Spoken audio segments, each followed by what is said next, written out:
है उधर भी। मगर काशी अब ऋषिकेश जाओगे, दोनों तट पर आश्रम बसे हुए हैं, मंदिर बने हुए हैं।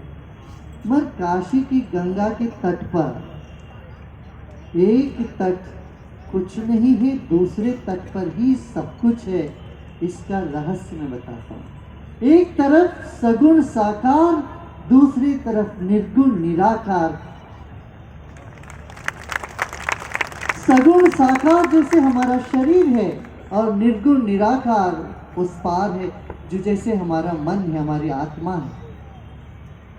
शरीर और आत्मा, सगुण साकार, निर्गुण निराकार, ये दोनों का प्रतिबिंब कराता है इधर का घाट। मैं यहाँ के अधिकारियों से भी मैंने अनुरोध किया, आप उस तट पर कुछ मत बनने दीजिए।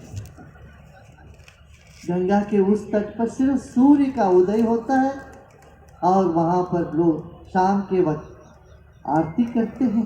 वहाँ निर्गुण निराकार ब्रह्म, और काशी में दोनों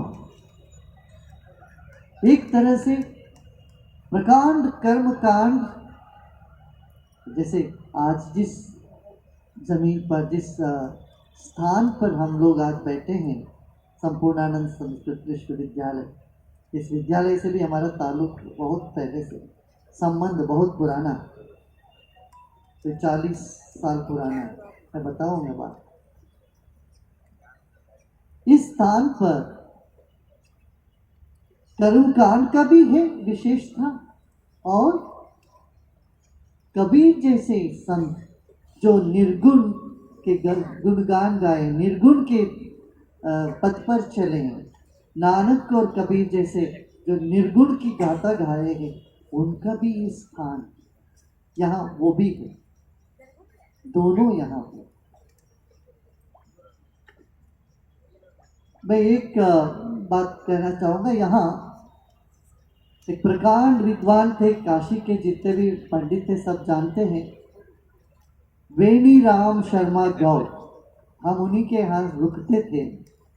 वेणीराम शर्मा गौड़ जी की जो किताब है वही मुख्य पुस्तक है। रुद्राष्टाध्यायी किसी को पढ़ना हो, सीखना हो, उसका प्रयोग करना हो तो इस विद्वान का नाम आता है, उन्हीं का लिखा हुआ है। और वो यहाँ बहुत निष्ठावान कर्मकांडी थे। वही विश्वनाथ की गली में वहीं पास ही रहते थे। वो पूजा कराते थे। हमारे देश के उस वक्त की प्रधानमंत्री जी इंदिरा गांधी जी को भी वो रुद्राभिषेक पूजा सब कराते थे। तंग गली थी, मंदिर बहुत छोटा था, आप लोग सब पता ही है आप लोगों को। वो इंदिरा गांधी जी ने एक अवसर पर रुद्राभिषेक के सुबह सुबह आते, किसी को नहीं पता चलता,